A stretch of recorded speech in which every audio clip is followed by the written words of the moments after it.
Assalamualaikum warahmatullahi wabarakatuh. Halo teman-teman semuanya, apa kabar? Semoga selalu dalam keadaan sehat ya, dan tetap dalam lindungan Allah Subhanahu wa Ta'ala. Perkenalkan, kami dari kelompok 5 Sistem Ekonomi Islam Universitas Paramadina Cikarang. Dalam kesempatan kali ini kami akan membahas tentang mekanisme pasar dalam Islam. Mari kita mulai pembahasannya. Selamat menyaksikan. Definisi pasar. Pasar adalah tempat atau keadaan yang mempertemukan antara permintaan atau pembeli dengan penawaran atau penjual untuk setiap jenis barang, jasa, atau sumber daya. Pasar merupakan sebuah mekanisme pertukaran barang dan jasa yang alamiah dan telah berlangsung sejak peradaban awal manusia. Islam menempatkan pasar pada kedudukan yang penting dalam perekonomian. Kegiatan ekonomi pada masa Rasulullah dan Khulafaur Rasyidin menunjukkan adanya peranan pasar dalam pembentukan masyarakat Islam pada masa itu. Harga dalam pasar Islam terbentuk oleh mekanisme pasar yang memungkinkan terjadinya interaksi antara permintaan dan penawaran yang akan menentukan tingkat harga tertentu. Dalam pasar Islam mengharuskan adanya moralitas dalam kegiatan ekonominya, antara lain adanya persaingan yang sehat atau fair play, adanya kejujuran atau honesty, keterbukaan atau transparansi, dan juga keadilan atau justice. Jika nilai ini telah ditegakkan, maka tidak ada alasan dalam ekonomi Islam untuk menolak harga yang terbentuk oleh mekanisme di pasar. Mekanisme pasar. Objek dari ilmu ekonomi adalah perilaku ekonomi konsumen, produsen, dan pemerintah. Kesemua objek tersebut akan dipertemukan dalam mekanisme pasar, baik pasar tenaga kerja, pasar barang, atau pasar modal. Dengan kata lain, mekanisme pasar adalah terjadinya interaksi antara permintaan dan penawaran yang akan menentukan tingkat harga tertentu. Adanya transaksi tersebut akan mengakibatkan terjadinya proses transfer barang dan jasa yang dimiliki oleh setiap objek ekonomi tersebut. Dengan kata lain, adanya transaksi pertukaran yang kemudian disebut sebagai perdagangan adalah salah satu syarat utama dari berjalannya mekanisme pasar.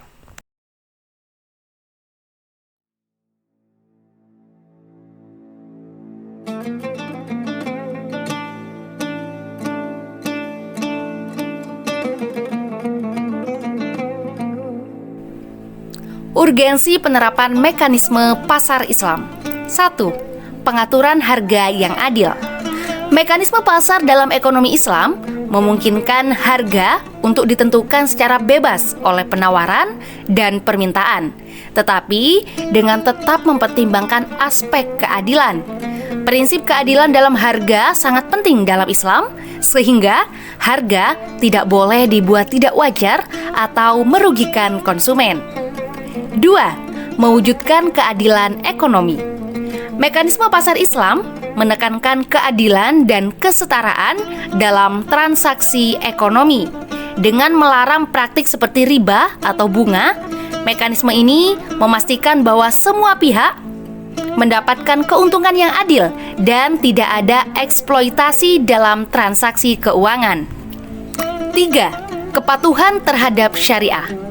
Menerapkan mekanisme pasar Islam bertujuan untuk memastikan bahwa semua aktivitas ekonomi dan keuangan sesuai dengan hukum dan prinsip-prinsip Islam, mencerminkan nilai-nilai etika, moral, dan sosial yang diajarkan dalam Islam.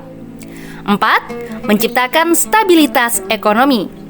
Mekanisme pasar Islam dirancang untuk menciptakan stabilitas ekonomi dengan mendorong transparansi, akuntabilitas, dan praktik bisnis yang etis yang pada gilirannya dapat membantu mencegah krisis keuangan dan ekonomi.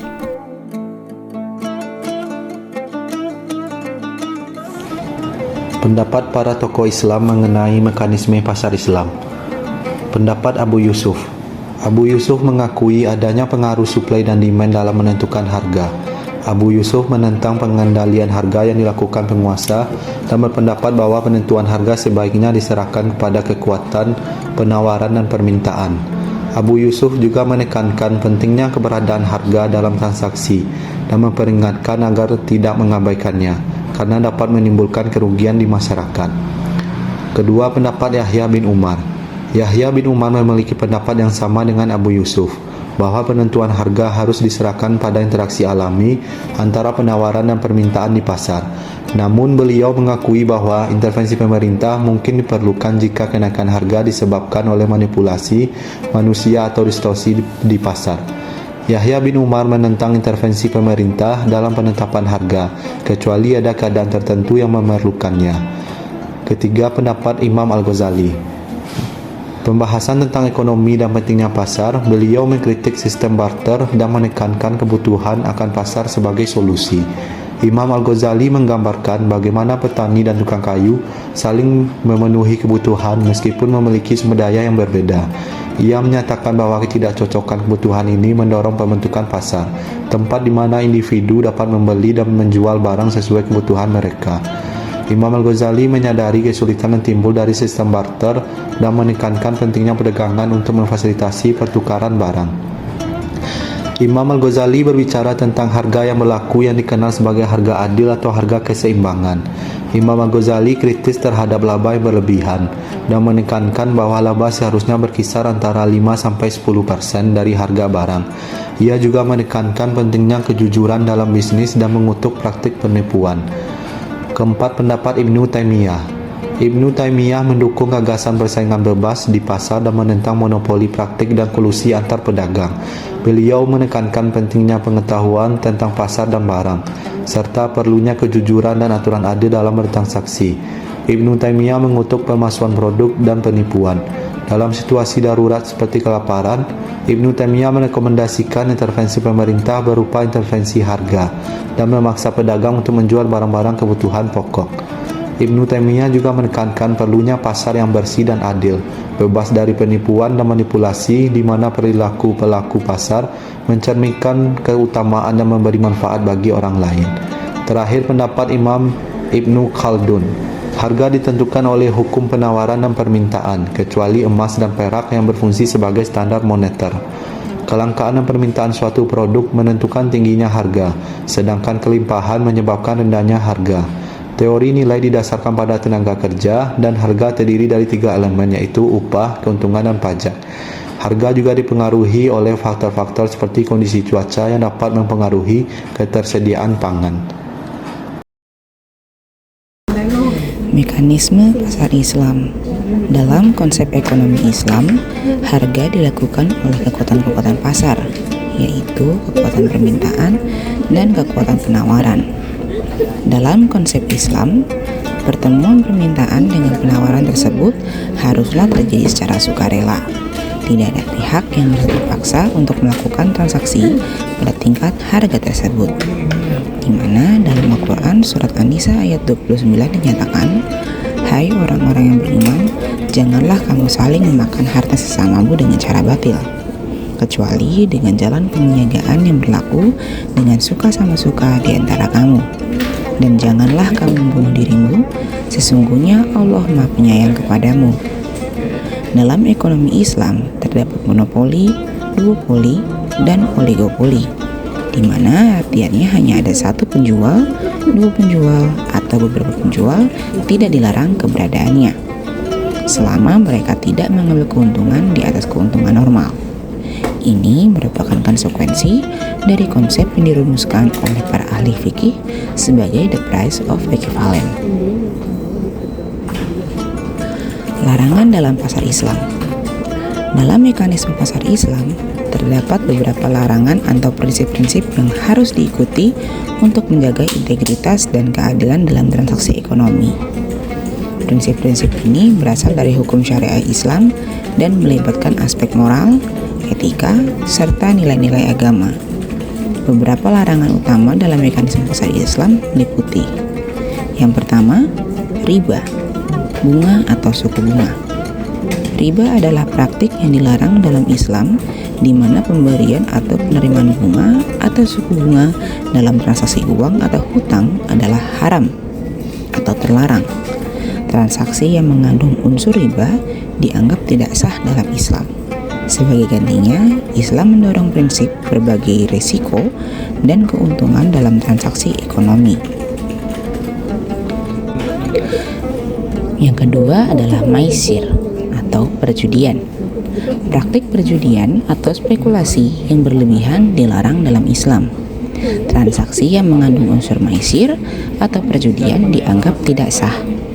Islam mendorong transaksi yang didasarkan pada pengetahuan, risiko yang masuk akal, dan tujuan ekonomi yang sah. 3. Gharar atau ketidakpastian atau keraguan. Transaksi yang mengandung gharar yaitu ketidakpastian yang berlebihan atau keraguan yang tidak wajar tentang kondisi atau sifat transaksi juga dilarang dalam Islam. Transaksi harus jelas dan dapat dipahami oleh semua pihak yang terlibat. 4. Haram atau terlarang.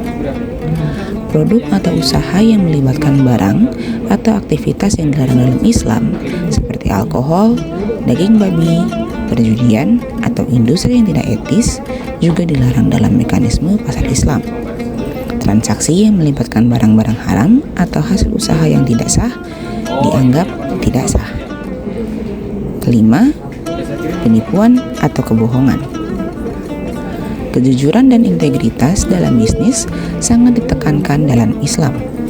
Oleh karena itu, penipuan, kebohongan, atau manipulasi informasi dalam transaksi ekonomi itu dilarang.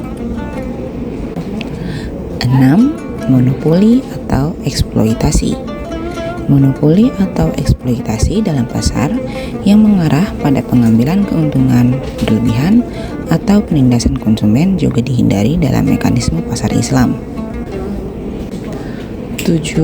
Praktik ekonomi yang merugikan masyarakat. Praktik ekonomi yang merugikan masyarakat seperti spekulasi harga yang mengakibatkan kenaikan harga barang kebutuhan pokok juga tidak dianjurkan dalam Islam. Penting untuk diingat bahwa prinsip-prinsip ini merupakan pedoman etika dan moral dalam bisnis dalam pasar Islam. Mereka dirancang untuk menciptakan ekonomi yang lebih adil, transparan, dan berkelanjutan sesuai dengan ajaran Islam.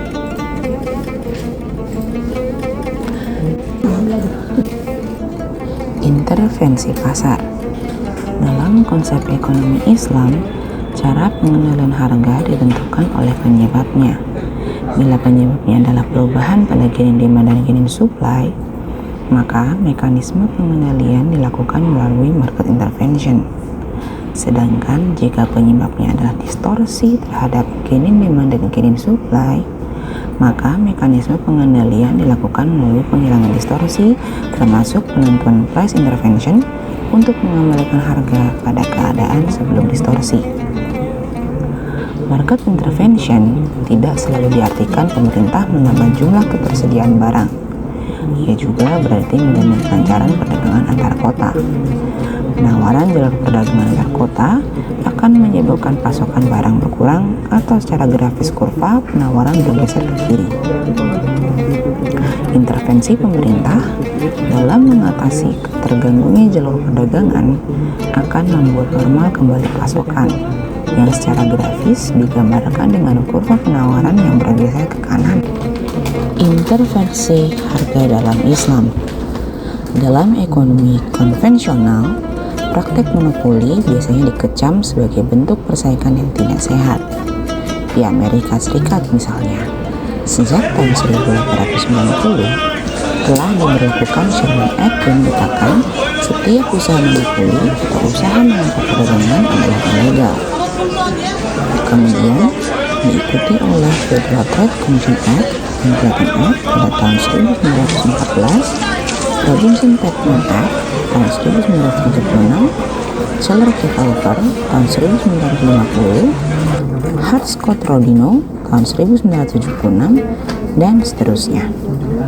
Meskipun demikian, Amerika Serikat tetap memberikan pengecualian untuk beberapa jenis industri seperti pertanian dan perikanan, serikat buruh, asosiasi ekspor, radio dan televisi, transportasi, lembaga keuangan, dan baseball. Sikap mendua ini tidak aneh karena dalam teori ekonomi konvensional juga dikenal monopolis yang dibenarkan. Misalnya, natural monopoli seperti PLTA yang memerlukan investasi sangat besar. Karena itu, sektor ini perlu dilindungi dari masuknya pesaing baru. Dalam ekonomi Islam, tidak dikenal sikap mendua seperti itu. Siapapun boleh berbisnis tanpa peduli apakah dia satu-satunya penjual atau ada penjual lain. Jadi, monopoli sah-sah saja. Namun, siapapun tidak dibolehkan melakukan ikhtiar, yaitu mengambil keuntungan di atas keuntungan normal dengan cara menjual lebih sedikit barang untuk harga yang lebih tinggi, atau istilah ekonominya adalah monopolistic rent. Disinilah indahnya Islam. Monopoli boleh, monopolistic rent tidak boleh. Bersumber dari Sa'id bin al-Musyab dari Ma'mar bin Abdullah al-Adawi bahwa Rasulullah bersabda, "Tidaklah orang melakukan ikhtiar itu kecuali ia berdosa." HR Muslim, Ahmad, Abu Dawud. Dalam rangka melindungi hak penjual dan pembeli, Islam membolehkan, bahkan mewajibkan pemerintah melakukan price intervention bila kenaikan harga disebabkan oleh adanya distorsi terhadap demand dan supply. Khulafaur Rasyidin pun pernah melakukan price intervention. Umar bin Khattab ketika mendatangi suatu pasar dan menemukan bahwa Habib bin Abi Balta menjual anggur kering pada harga di bawah harga pasar. Umar langsung menegurnya, "Naikkan hargamu atau tinggalkan pasar kami." Kebolehan price intervention antara lain karena 1. Price intervention menyangkut kepentingan masyarakat, yaitu melindungi penjual dalam hal profit margin sekaligus melindungi pembeli dalam hal purchasing power. Kedua, bila tidak dilakukan price intervention, maka penjual dapat menaikkan harga dengan cara ikhtiar atau gaban fahishi. Dalam hal ini, penjual menzalimi pembeli. Ketiga, pembeli biasanya mewakili masyarakat yang lebih luas, sedangkan penjual mewakili masyarakat yang lebih kecil. Sehingga price intervention berarti pula melindungi kepentingan masyarakat yang lebih luas. Ibnu Taimiyah Prices. Menurut Ibnu Taimiyah, price intervention dapat dibedakan menjadi dua. Yang pertama, price intervention yang zalim. Suatu intervensi harga dianggap zalim apabila harga atas ditetapkan di bawah harga equilibrium yang terjadi melalui mekanisme pasar, yaitu atas dasar rela sama rela. Kedua, price intervention yang adil. Suatu intervensi harga dianggap adil apabila tidak menimbulkan aniaya terhadap penjual maupun pembeli. Ibnu Taimiyah menjelaskan 3 keadaan di mana price intervention harus dilakukan. Yang pertama, produsen tidak mau menjual harga barangnya kecuali pada harga yang lebih tinggi dibandingkan regular market price, padahal konsumen membutuhkan barang tersebut. Kedua, produsen menawarkan harga yang terlalu tinggi menurut konsumen, sementara konsumen meminta pada harga yang terlalu rendah menurut produsen. Dalam keadaan ini, maka price intervention harus dilakukan dengan musyawarah antara konsumen dan produsen yang difasilitasi oleh pemerintah. Ketiga, pemilik jasa, misalnya tenaga kerja, yang menolak bekerja kecuali pada harga yang lebih tinggi daripada harga pasar yang berlaku, padahal masyarakat membutuhkan jasa tersebut.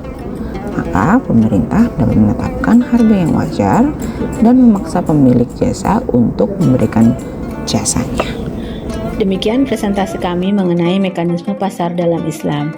Beberapa poin penting yang dapat disimpulkan adalah: pertama, mekanisme pasar dalam Islam menekankan keadilan ekonomi, kesetaraan, kepatuhan terhadap syariah, stabilitas ekonomi, dan juga kesejahteraan bersama. Kedua, konsep harga dalam ekonomi Islam ditentukan oleh hukum permintaan dan penawaran dalam pasar. Intervensi pasar dan harga dalam Islam dapat dilakukan dalam kondisi darurat atau jika terdapat aktivitas yang membahayakan kepentingan masyarakat luas.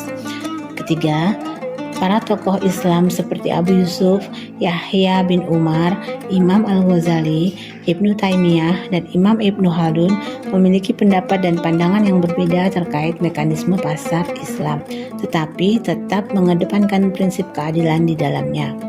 Larangan dalam pasar Islam meliputi larangan riba atau bunga dan praktik eksploitasi maupun kecurangan dalam bentuk apapun dalam transaksinya. Selanjutnya, konsep keadaan rela sama rela dalam ekonomi Islam mengimplikasikan keadaan pasar yang kompetitif. Terakhir, pentingnya pemenuhan kebutuhan, efisiensi, pertumbuhan, dan kebebasan dalam konteks ekonomi